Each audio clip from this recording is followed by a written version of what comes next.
हिमालय की आसमान छूती चोटियों की गोद में सिमटा हुआ उत्तराखंड राज्य हिंदू धर्म के कई सबसे पवित्र तीर्थ स्थलों का घर है।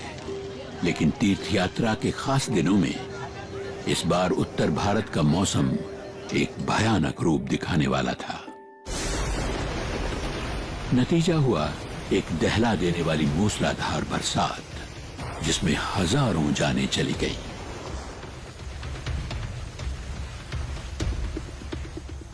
एक खौफनाक तूफान के आसार नजर आ रहे थे और उत्तराखंड के बड़े बड़े इलाके तहस नहस हो गए। ऐसी बर्बादी किसी ने पहले कभी ना देखी थी, ना ही सुनी थी। सबसे बुरा हाल हुआ था केदार घाटी का।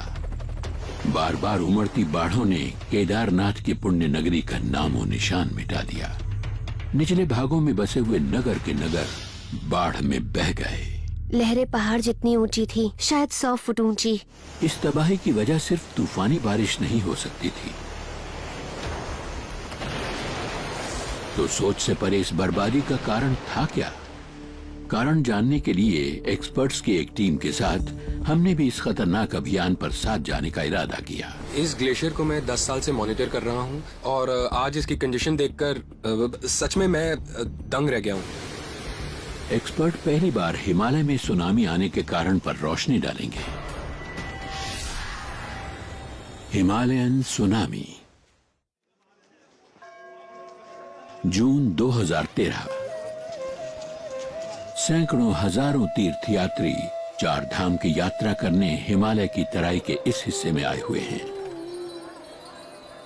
छिटपुट बारिश के बावजूद यमुनोत्री, गंगोत्री, बद्रीनाथ और केदारनाथ की पुण्य नगरियों से होते हुए भक्तजन आगे बढ़ते जा रहे हैं। ज्यादातर तीर्थ यात्रियों के लिए ये जीवन भर की तपस्या का फल है। हिमालय हिंदुओं की सबसे पवित्र नदी गंगा का उद्गम स्थल है। कहते हैं इसका अमृत जैसा पानी शिव जी की जटाओं से निकलता है और यहाँ केदारनाथ में उसी की एक मुख्य धारा है, मंदाकिनी। लेकिन प्राकृतिक सौंदर्य और धार्मिक मान्यताओं के साथ साथ ये इलाका खतरों से भरा है। ये इलाका जियोलॉजी के हिसाब से बहुत नाजुक है और यहाँ दुर्घटनाएं होने की संभावनाएं बहुत अधिक हैं। 14 जून दोपहर 3:25। तबाही से बस 2 दिन पहले दिल्ली के मौसम विभाग के डेटा ने दिखाया कि पूर्वी भारत के ऊपर मॉनसून जोर पकड़ रहा है। देहरादून के ऑफिस में डॉक्टर आनंद शर्मा ने देखा कि मॉनसून कुछ ज्यादा ही तेज रफ्तार से बढ़ता आ रहा है। आमतौर पर मॉनसून बहुत धीरे धीरे बढ़ता है। सामान्यतः मॉनसून उत्तराखंड में जून के आखिरी हफ्ते में पहुंचता है, मगर इस बार ये बहुत ही जल्दी आ गया। डॉक्टर शर्मा ने एक रिपोर्ट भेजी कि मॉनसून 2 हफ्ते पहले ही दिल्ली में आ जाएगा। 15 जून उधर केदार घाटी में केदारनाथ के पावन मंदिर में भक्तों की भीड़ बेतहाशा उमड़ती चली आ रही है। सामान ढोने वाले जानवरों के मालिकों और कुलियों की हड़ताल के कारण हजारों लोग फंस गए हैं। लेकिन पुजारी और लॉज के मालिक गोपेश बाजपेयी स्थानीय लोगों के साथ यात्रियों की सालाना भीड़ से अच्छी खासी कमाई कर लेते हैं। यहाँ के सभी आश्रम पारिवारिक पंडित ही चलाते हैं और वही उनकी देखभाल भी करते हैं। हम ही यहाँ पूजा और विधि विधान भी करते हैं और मेहमानों का इंतजाम भी हम ही करते हैं। जब मैं केदारनाथ आया था तब मैं 18 साल का था और आज मेरी उम्र 40 साल हो गई है। मुझे यहाँ पे बाबा केदारनाथ में 22 साल हो गए हैं। पास ही 16 वर्षीय लिबनी गर्ग और उसका परिवार केदारनाथ के प्राचीन मंदिर में पूजा कर रहा है। लंबा पहाड़ी रास्ता तय करके ये अभी अभी यहाँ पहुँचे हैं। मुझे आना नहीं था, पर पिछले कुछ दिनों से मेरे पिताजी ने कहा कि मैं चाहता हूँ तुम भी चलो। मेरी माँ 4 धाम की यात्रा करना चाहती थी। हमने बाकी की 3 धाम की यात्रा तो कर ली है, ये आखिरी है। मेरे पिताजी को बहुत खुशी थी कि इतनी छोटी उम्र में मैं तीर्थ यात्रा कर लूंगी। 2 किलोमीटर ऊपर चोराबारी ग्लेशियर पर Wadia institute of Himalayan geology के फारम भंडारी और धनवीर सिंह का कैंप है। 10 साल से चले आ रहे अध्ययन के अनुसार ये रोज जियोलॉजी और मौसम से संबंधित जांच परख करते रहते हैं। 14 की सुबह जब मैंने बारिश दर्ज की थी सुबह सुबह, तो उसमें लगभग 700 मिलीमीटर की रीडिंग आई थी। उसके बाद अगले दिन 15 की सुबह को दोबारा जब मैंने बारिश की रीडिंग ली तो वो लगभग 600 मिलीमीटर की रीडिंग आई। इतनी जबरदस्त बारिश और उतनी ही तेज हवा दोनों ही बराबर चल रहे थे। 15 जून सुबह के 9 बजे देहरादून के मौसम विभाग में डॉक्टर आनंद शर्मा ने एक चौंका देने वाली रिपोर्ट दी।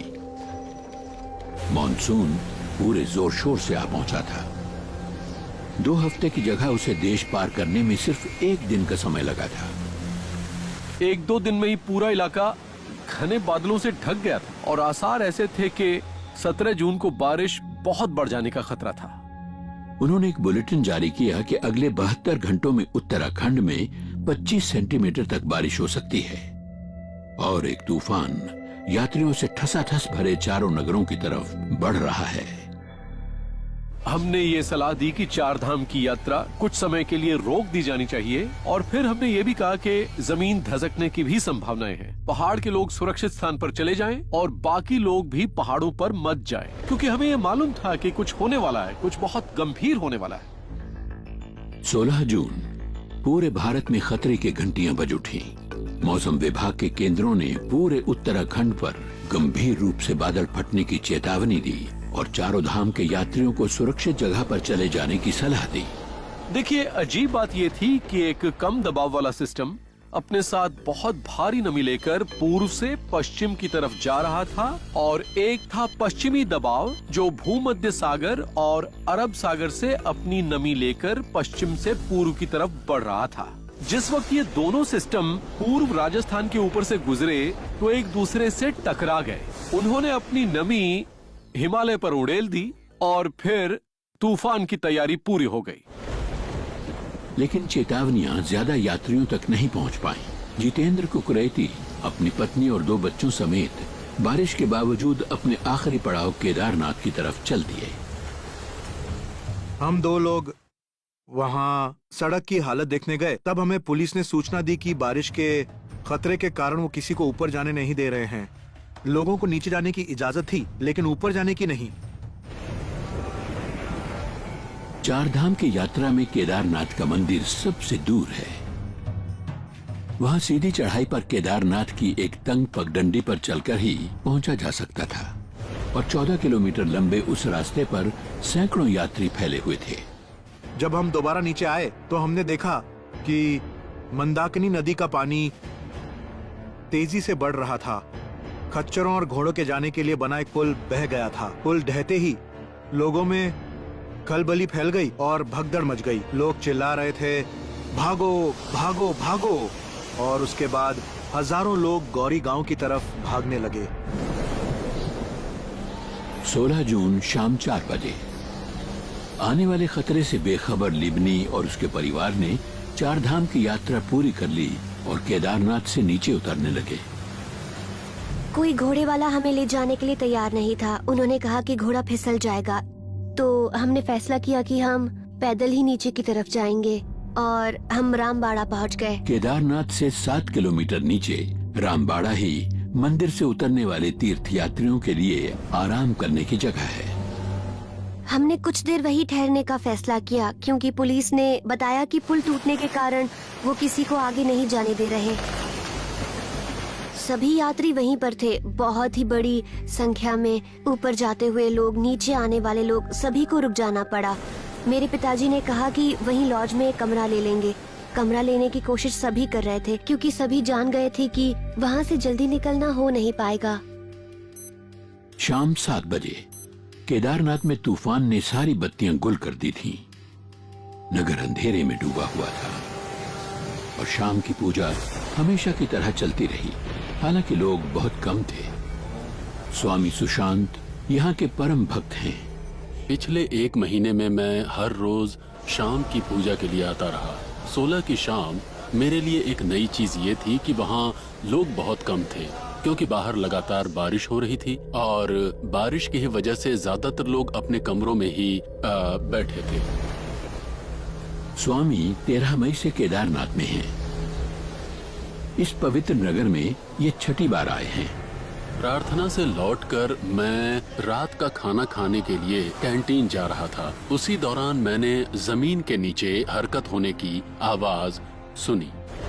पास ही के घर में पुरोहित गोपेश वाजपेयी ने भी हरकत महसूस की।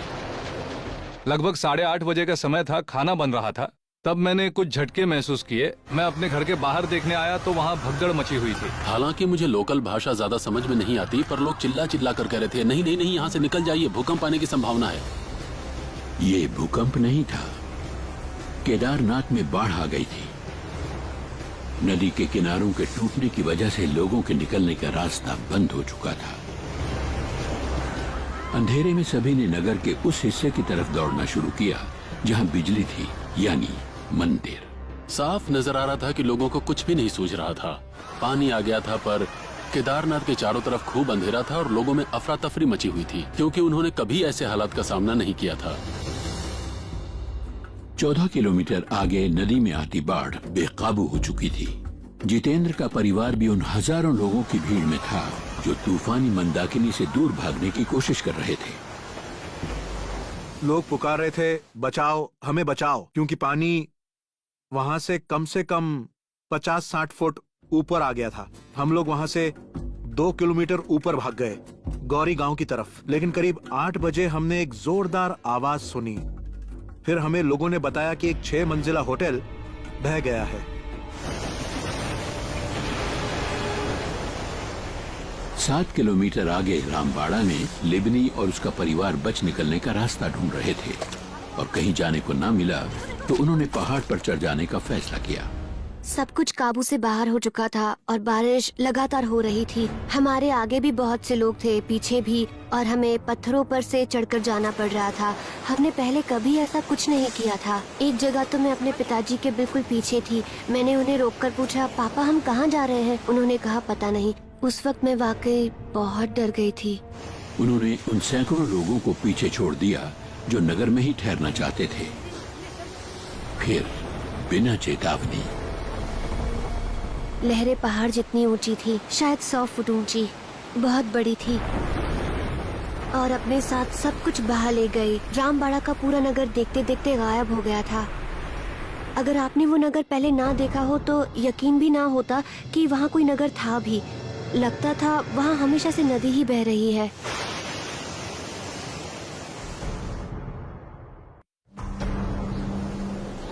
जून 2013 को वक्त से पहले मानसून आ जाने से उत्तराखंड की नदियों में भयानक बाढ़ आ गई। गंगा की सहायक नदियों के तूफानी बहाव ने गंगा के साथ मिलकर किनारे तोड़ डाले।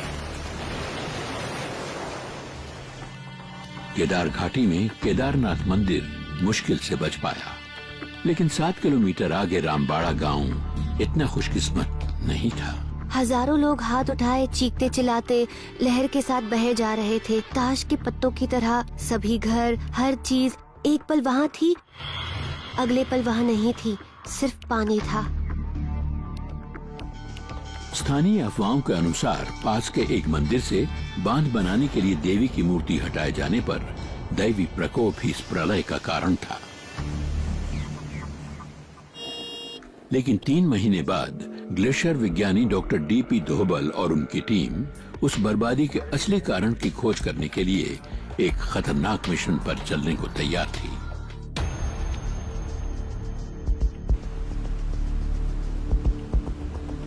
सफर जोखिम भरा था।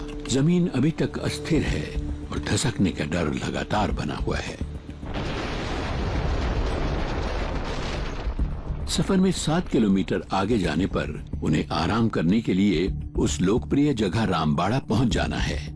डॉक्टर दोभल चोराबारी हिम नदी के अध्ययन के दौरान इस नगर में पहले भी कई बार आ चुके हैं, लेकिन वो भी पहचान न पाए कि ये वही जगह है जहां रामबाड़ा नगर था। आप वो देख रहे हैं? हाँ, बहुत ही भयानक नजारा था। हम अंदाजा भी नहीं लगा पाए कि दुकानें कहाँ होती थी और यहाँ सड़क थी या नहीं। हाँ, यहाँ सड़क थी ना। इतना मलबा कहाँ से आया? ये इतना सारा मलबा और बाकी सारी चीजें नदी के बहाव के साथ आ गई। ओह, देखो यहाँ जो सड़क थी उसका तो नामो निशान नहीं। जी, और यहाँ जो दुकानें थी वो तो निकल गई। सब बर्बाद हो गई। सब निकल गई। और ये इधर एक दुकान इधर भी थी, है ना? यहाँ पर 3-4 दुकानें थी यहाँ पर। और क्या पानी का स्तर यहाँ तक था? पानी यहाँ ऊपर तक था।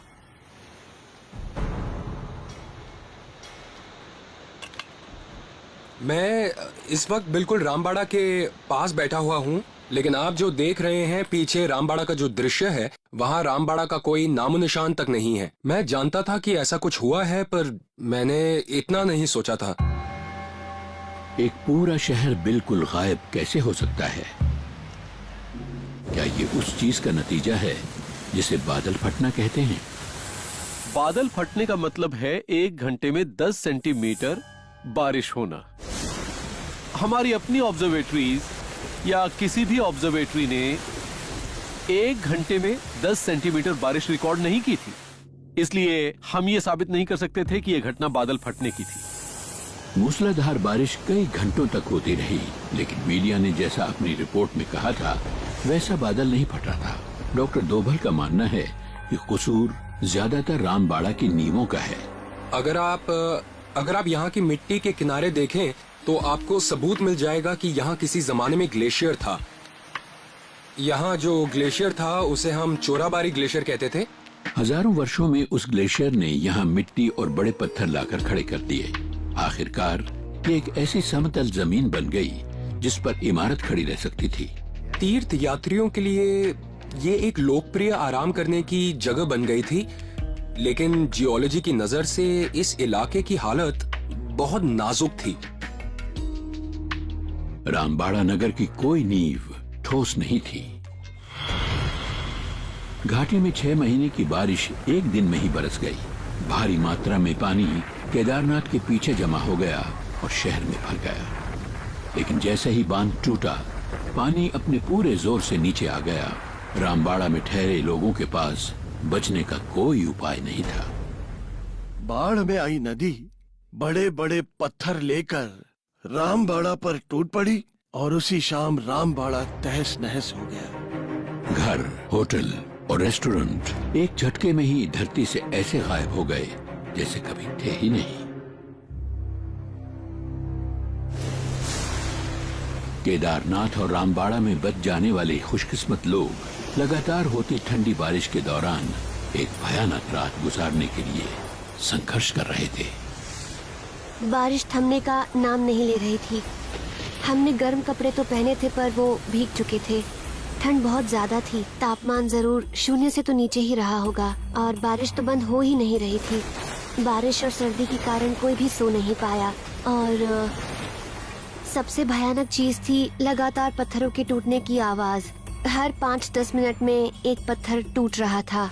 हम सिर्फ ये प्रार्थना कर रहे थे कि जिस पत्थर पर हम हैं वो टूट न जाए। लिबनी और उसके परिवार को अंदाजा नहीं था कि हालात बद से बदतर होने वाले हैं।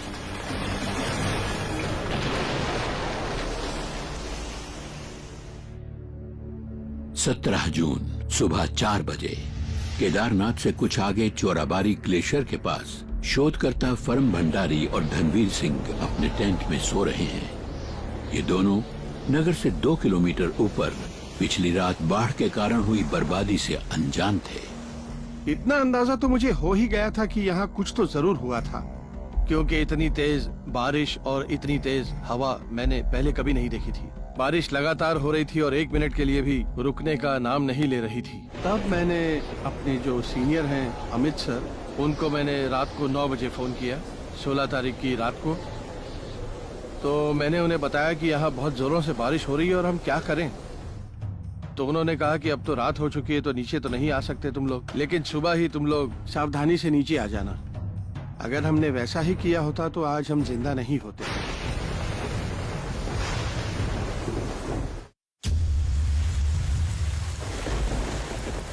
17 जून 2 दिन से लगातार बारिश हो रही है। तूफान ने पूरा रामबाड़ा नगर तो पहले ही अपनी चपेट में ले लिया था और अब बाढ़ के कारण बड़े बड़े इलाकों की बर्बादी हो रही है। पानी के किनारे बनी इमारतों की नींवें खिसकनी शुरू हो गई हैं। एक छोटा सा फौजी दल केदारनाथ के तीर्थ यात्रियों की भीड़ में व्यवस्था बनाए रखने के लिए भेजा गया, लेकिन पिछली रात की बाढ़ ने उनकी भूमिका बदलकर उन्हें बचाव कर्मचारी बना दिया है। फौजी अफसर जतिंदर सिंह बताते हैं, हमने 11 या 12 लोगों को बचाया, उन्हें एक एक करके मंदिर तक पहुंचाया। उनमें से कई महिलाओं को काफी चोट लगी थी और उनमें एक मंदिर के पुजारी भी थे जो पुरोहित जी थे, उन्हें भी काफी चोटें आई थी। अगली सुबह बारिश बंद हो गई और बाढ़ का पानी उतरने लगा। केदारनाथ में बचे खुचे लोग अपने ठिकानों से बाहर निकलने लगे। सुबह 4 बजे तक सब कुछ इतना सूख गया था कि हैरानी होती थी। लोग मंदिर से कीचड़ साफ करने में जुट गए। 4 साढ़े 4 बजे के आसपास सभी लोग ये सोचकर कि सब कुछ सामान्य हो गया है, अपने कमरों में आराम करने के लिए चले गए। मगर असल में हालात और भी बिगड़ने वाले थे। सुबह 5:30 बजे शहर से ऊपर चोराबारी ग्लेशियर के पास फर्म भंडारी अचानक नींद से जागे।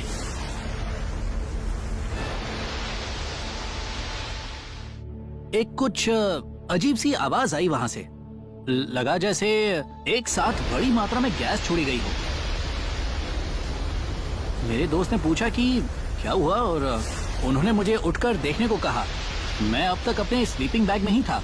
अभी तक मैं ठीक से उठ भी नहीं पाया था कि दूसरी आवाज आई। दूसरी आवाज आने के बाद मैंने बोला कि मैं देखता हूँ चेन खोल के। तो मैं देखने लगा तो पानी का जोरदार बहाव हमारी तरफ आ रहा था। तभी मैंने बोला कि धनवीर भाग, और हम सीधा भाग गए। तो थोड़ा ऊपर टॉप में चले गए। तो फिर हम दोनों एक बड़ी चट्टान पर खड़े हो गए।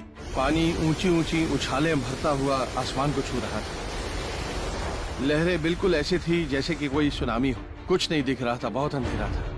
मिट्टी पत्थर सब आसमान की तरफ उड़ रहे थे। 2 किलोमीटर नीचे केदारनाथ में गोपेश बाजपेयी ने भी वही गरजता हुआ धमाका सुना था। जब मैंने वो आवाज सुनी तो मैं फौरन छत पे चला गया और वहां से मैंने मंदाकिनी का हाल देखा।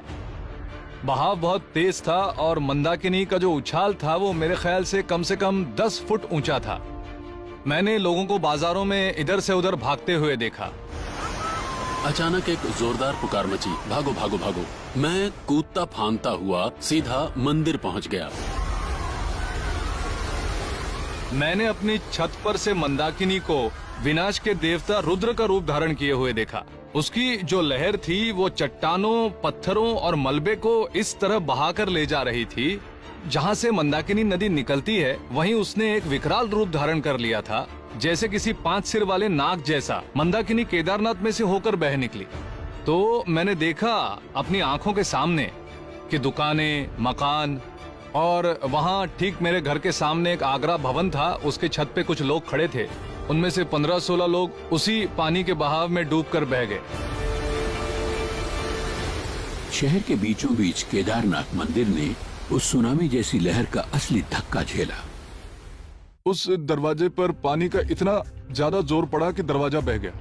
मेरा कद कम से कम 6 फुट 2 इंच है और कम से कम 6 फुट पानी अंदर आया। हम लोग दरवाजे के पास खड़े थे। जैसे ही पानी अंदर आया हमने अपना संतुलन खो दिया और हमारे पांव टिक न सके। 3-4 मिनट तक हमारे पांव के नीचे जमीन नहीं थी। पानी का दबाव इतना जबरदस्त था, लेकिन हमने एक दूसरे को पकड़ रखा था। इस तरह हम अपने आप को बचा पाए। लेकिन बीच में जो लोग खड़े थे जिन्हें सहारा नहीं मिला वो पानी के साथ बह गए। बाहर स्वामी भी बर्बादी मचाते हुए पानी के बीच मंदिर की लोहे की बाड़ पकड़कर लटके हुए थे। कितने ही लोग बहाव में बह गए। कुछ सेकंड्स बाद मुझे लगा कि मेरा भी अंत समय आ गया। पता नहीं मैं बचूंगा या नहीं, मगर मेरी ये इच्छा है कि अगर ये मेरी जिंदगी का आखिरी समय है तो इस वक्त मैं पूरे होश में रहूं और शान से इस दुनिया से जा सकूं। और मैंने अपने गुरु का नाम जपना शुरू कर दिया। लेकिन पानी जितनी तेजी से आया था उतनी ही तेजी से चला गया। 4 मिनट में तो सब कुछ खत्म हो गया था, पर मैं अगले 10 मिनट तक कांपता ही रहा। समझ नहीं पा रहा था कि अभी अभी क्या हुआ था। केदारनाथ नष्ट हो गया। तूफान की मार के बाद कीचड़ के एक मोटी चादर के नीचे डूब गया। सिर्फ शिव जी के प्राचीन लिंग वाला मंदिर ज्यों का त्यों खड़ा रहा। इस घटना को हिमालय की सुनामी कहते हैं, क्योंकि वो भी पानी की एक दीवार थी, बहुत बड़े बड़े पत्थरों वाली, जो केदारनाथ से आ टकराई थी। और जो भी 16 जून की रात तक बचा रह गया था वो भी गायब हो गया 17 जून की सुबह तक। सुनामी 14 किलोमीटर नीचे बढ़ती गई, एक खूंखार दानव की तरह जो रास्ते में आई हर चीज को निगलता जा रहा था। केदार घाटी की निचली बस्तियां गौरीकुंड समेत बह गई, लेकिन इतनी भारी मात्रा में पानी आया कहां से? बारिश कुछ देर के लिए रुकी और रात की बाढ़ का पानी उतरने लगा। 6 बजे बारिश बंद थी, वहां कुछ भी नहीं था। इतने पानी की कोई कल्पना भी नहीं कर सकता था। एक्सपर्ट सोचते हैं कि पानी ग्लेशियर से आया होगा, लेकिन बचने वालों द्वारा पानी के बारे में दिए गए बयानों से ये बात मेल नहीं खाती। पानी बदबूदार था, जैसे बहुत दिनों का ठहरा हुआ हो, और बहुत गंदा भी था। पानी काला था, सिर्फ कीचड़ वाला नहीं, और पानी में इतनी बदबू थी, पता नहीं कब से पड़ा था वो पानी, कि 2 दिनों तक हमारे शरीरों में से बदबू आती रही। ग्लेशियर विज्ञानी डॉक्टर दोभल का विचार है कि ग्लेशियर और बाढ़ किसी न किसी तरह संबंधित हैं, लेकिन वो भी कल्पना नहीं कर सके कि पानी का ऐसा विनाशकारी सैलाब आया कहां से। इसलिए उनका दल और भी खतरनाक ऊपरी इलाकों में जवाब ढूंढने जा रहा है।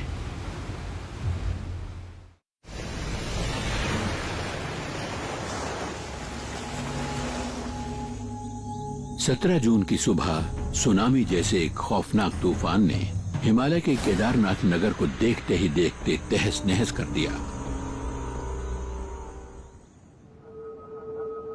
3 महीने बाद एक शोध दल उस वीरान शहर में इस बर्बादी की छानबीन कर रहा है।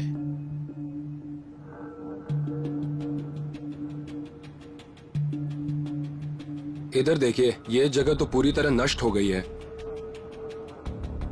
और यहाँ जो दुकानें थी, यहाँ कुछ भी नहीं बचा। हैरानी की बात यह थी कि पवित्र मंदिर अछूता बच गया। क्या ये सब ईश्वर ने किया था? इस समय हम उस चट्टान को नाप रहे हैं जिसने बाढ़ से मंदिर की रक्षा की। चट्टान आकर यहाँ रुक गई और उसने पानी के बहाव को मोड़ दिया। तो इसी चट्टान की वजह से पानी का जो बहाव था उसकी दिशा बदल गई और मंदिर पर सीधा हमला नहीं हुआ और पानी चट्टान के दोनों किनारों से बह गया।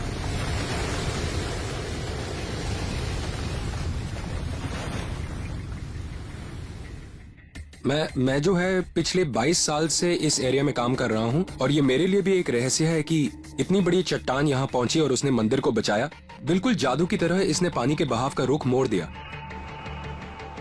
लेकिन सवाल वही है, वो सुनामी जैसी लहर आई कहां से? बारिश बंद हो चुकी थी। गवाहों ने बताया कि पानी काला और बदबूदार था। डॉक्टर दोभल को शक है कि शायद इसका जवाब केदारनाथ से 2 किलोमीटर ऊपर एक प्राचीन झील पर मिल सकेगा और इनकी टीम इस वक्त वहीं जा रही है।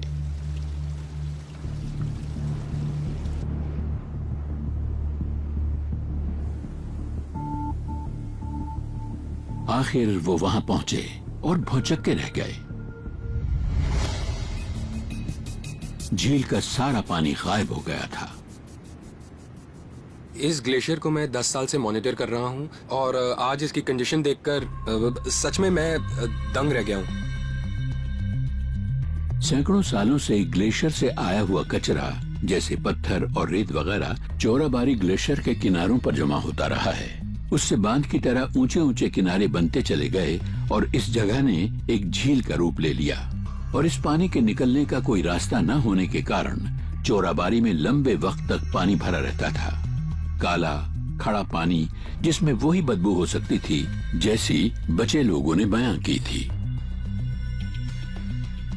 झील में पानी आने के मुख्य स्रोत हैं बारिश और गर्मियों में पिघलने वाली बर्फ। भारी बारिश के कारण पानी ज्यादातर भरकर बह निकला। आमतौर पर पानी 5 मीटर से ज्यादा गहरा नहीं होता, पर एक दिन में 6 महीने जितनी बारिश होना बहुत बड़ी बात थी।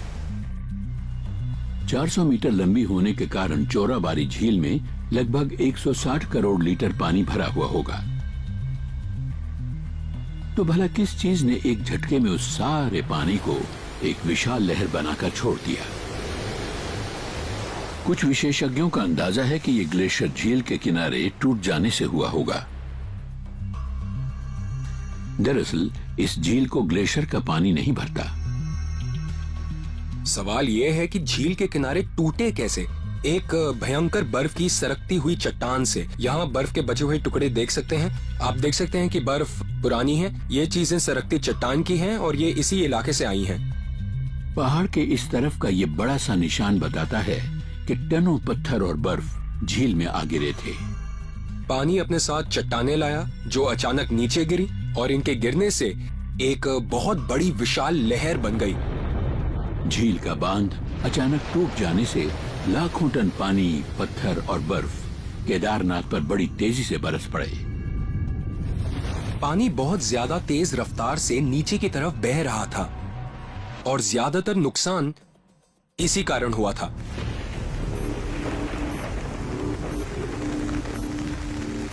शाम को 5:30 बजे के लगभग हम बाहर निकले और फिर हमने बर्बादी का जायजा लिया।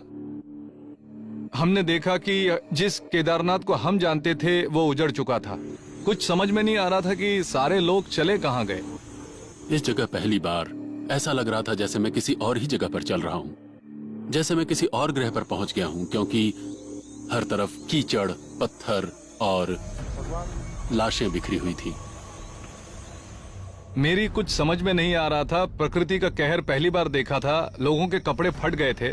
किसी का भी चेहरा पहचान में नहीं आ रहा था क्योंकि ज्यादातर मुंह के बल पड़े हुए थे। हमारे कोई पहचान के मिले तो हमने उन पर कपड़ा डाला। हम किसी की भी मदद नहीं कर सके क्योंकि हम खुद बेसहारा थे और हमारे साथ छोटे छोटे बच्चे थे और हमें उनकी तरफ ध्यान देना था।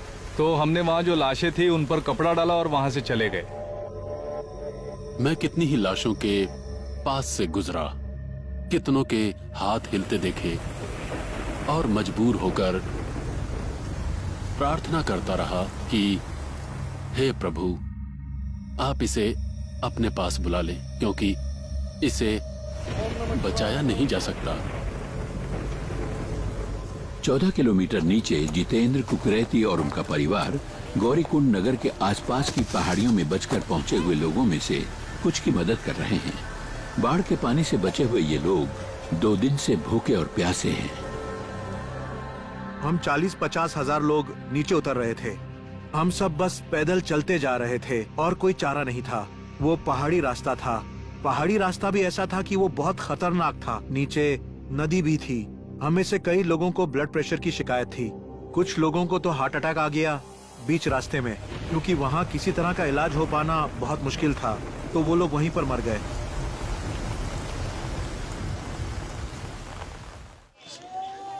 कौन है ये यात्री जो इन जगहों पर आते हैं? इनमें से ज्यादातर लोग तो बड़ी उम्र के हैं जिन्हें विश्वास है कि अब जीवन के अंत में मुक्ति पाने का समय आ गया है। ऐसे लोग भी हैं जिन्हें ऊंचाइयों का अंदाजा नहीं है जो उन्हें चढ़नी पड़ेंगी। उन्हें आदत नहीं होती। कुछ लोग तो रबड़ की चप्पल पहनकर ही चले आते हैं। मौत का डर 16 वर्षीय लिबनी और उसके परिवार के दिलों में भी बैठा हुआ है। मेरे पिताजी डायबिटिक हैं और हमने काफी समय से खाना नहीं खाया था। मेरे पिताजी की तबीयत ठीक नहीं थी पर वो बहुत हिम्मत दिखा रहे थे। उन्होंने किसी को कुछ नहीं बताया। हम देख रहे थे कि उन्हें चक्कर आने लगे हैं। जैसे ही हम पहाड़ से उतरकर नीचे पहुंचे तो उस वक्त मेरे पिताजी बेहोश हो गए। उस वक्त शायद उनकी हिम्मत टूट गई थी। उत्तराखंड के आसपास आखिर बचाव कार्य शुरू होने वाला था। फंसे हुए लोगों की जिंदगियां अब बचाव दल के हाथों में थी, लेकिन आगे जो होने वाला था उसके लिए वो भी तैयार नहीं थे।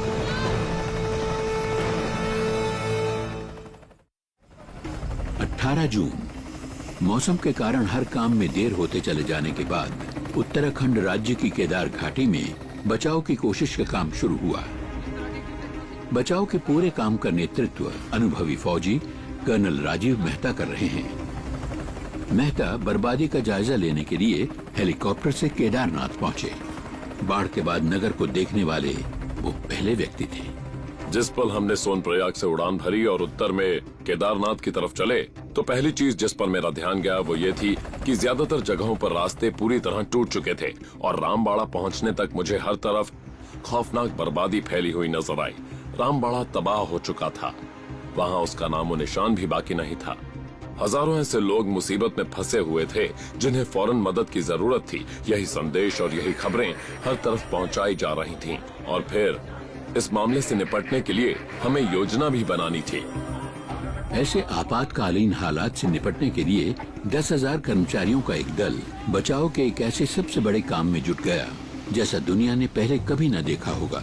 फंसे हुए कुछ लोग जख्मों और तकलीफों के कारण मरने शुरू हो गए थे।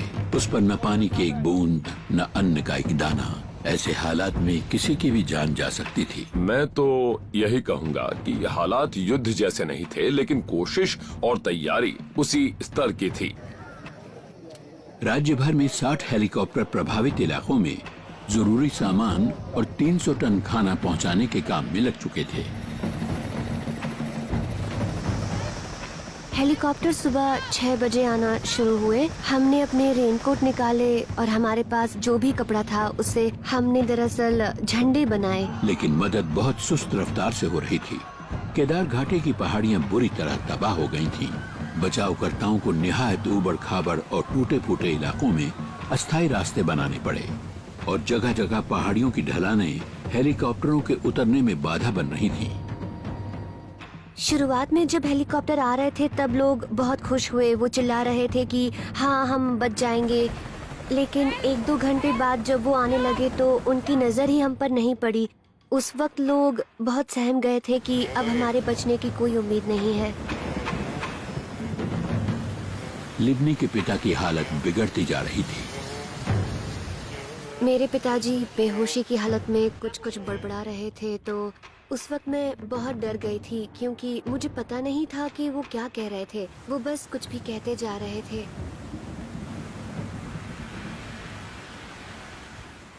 लेकिन धुंध के घने बादल और बार बार आते तूफान राहत कार्य में बाधा डाल रहे थे। अभी तक 3 बचाव हेलीकॉप्टर दुर्घटनाग्रस्त हो चुके थे और 22 कर्मियों की जान जा चुकी थी। फिर भी हेलीकॉप्टर पायलटों ने हिम्मत नहीं छोड़ी।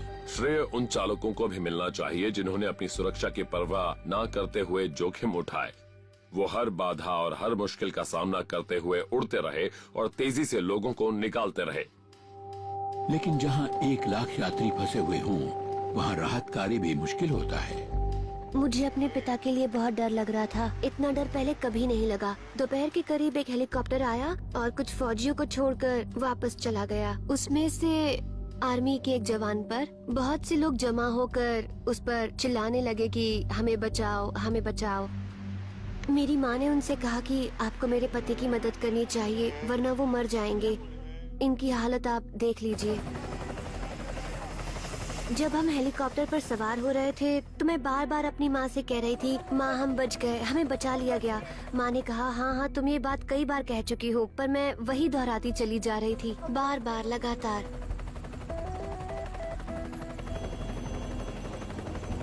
बहुत अच्छा लग रहा था। मतलब जब आप मौत को इतनी करीब से देखते हैं, एक नहीं कई बार, तब आपको बहुत ज्यादा तसल्ली होती है। लगता है दोबारा जन्म हुआ है।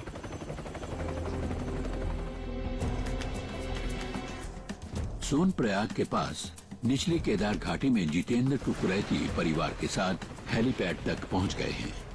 वहाँ पर हम लोग कम से कम 200-250 आदमी रहे होंगे और बचाव कार्य के लिए एक छोटा हेलीकॉप्टर आया था जो कि 10-12 लोगों को ही ले जा सकता था, उससे ज्यादा नहीं ले जा सकता था। सिर्फ 2 राउंड लगा के 5:30 बजे पायलट ने कहा कि अब मैं कल सुबह आऊंगा। लेकिन जितेंद्र ने घाटी उतरते रहने का फैसला किया, इस उम्मीद में कि वहाँ हेलीकॉप्टर आराम से उतर पाएंगे। हम लोगों ने चट्टान के नीचे से निकलने की कोशिश की और जैसे ही हम चट्टान के बीच में पहुंचे वैसे ही मैं क्या देखता हूँ कि ऊपर से पूरी चट्टान खिसक गई है। मेरे बेटे के सिर में कुछ पत्थर लग गए थे, उसके सर में बहुत चोट आ गई थी और वो नदी के किनारे पानी की तरफ गिर गया था। उस समय उसकी हल्की नब्ज चल रही थी। उसी दौरान हमने अपनी बेटी को भी ढूंढना शुरू किया, लेकिन वो हमें कहीं भी दिखाई नहीं दी। रात भर मेरी पत्नी रोती रही। हमने पूरी रात वहीं पर काटी। सुबह 10 बजे हेलीकॉप्टर आया और हेलीकॉप्टर से हम गुप्त काशी पहुंच गए। हम अपने बेटे को डॉक्टर के पास ले गए, लेकिन डॉक्टर ने बताया कि वो मर चुका था।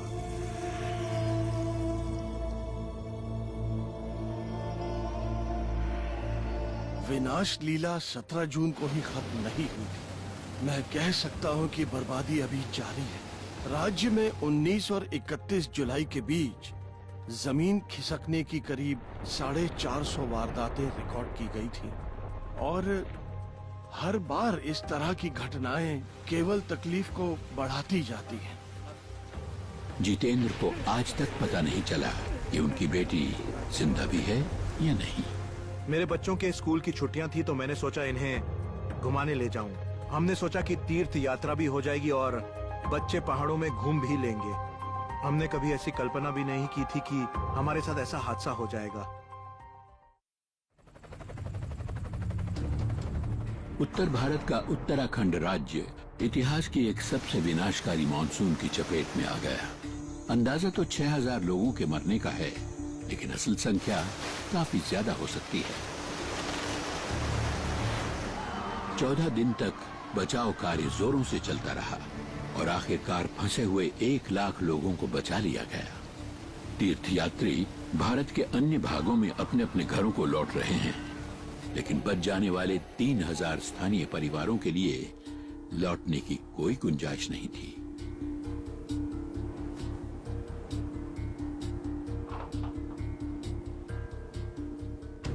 मैं जब अपने घर लौटा तो मैंने देखा हर चीज टूट फूट कर बिखर चुकी थी, कुछ भी नहीं बचा था।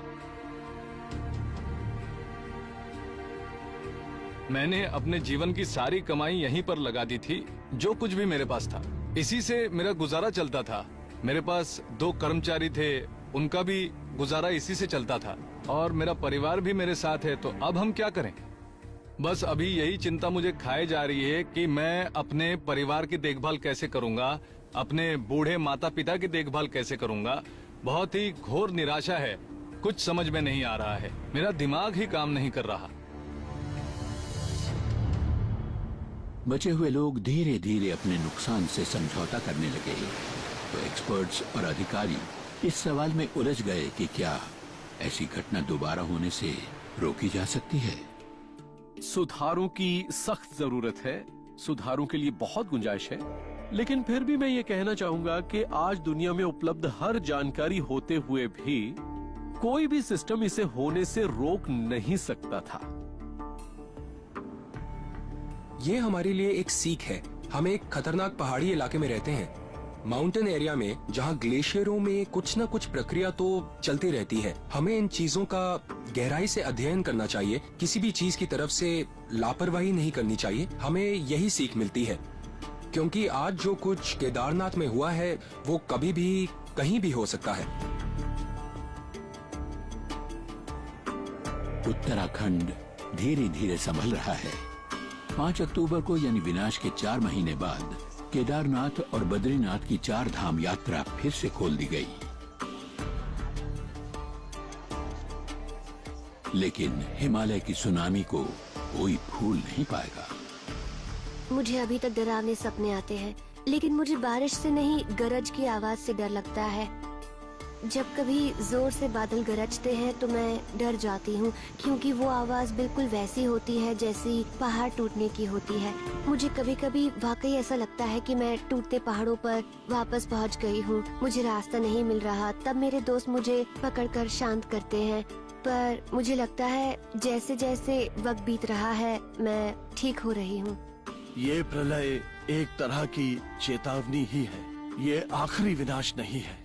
रिसर्चर हमें बता रहे हैं कि ऐसी अजीबोगरीब गंभीर घटनाओं का होना भविष्य में बढ़ता चला जाएगा। इन सब यात्रियों की सुविधाओं के लिए नदी किनारे बहुत से होटल बनाए जाते हैं, बहुत सी छोटी बड़ी सुविधाओं का निर्माण होता रहता है। हमें सख्त जरूरत है ऐसे इलाकों की जहां कोई डेवलपमेंट एक्टिविटी न की जाए। अगर हम पर्यावरण का ख्याल रखेंगे तो पर्यावरण हमारा ख्याल रखेगा, और ये मेरा अटल विश्वास है।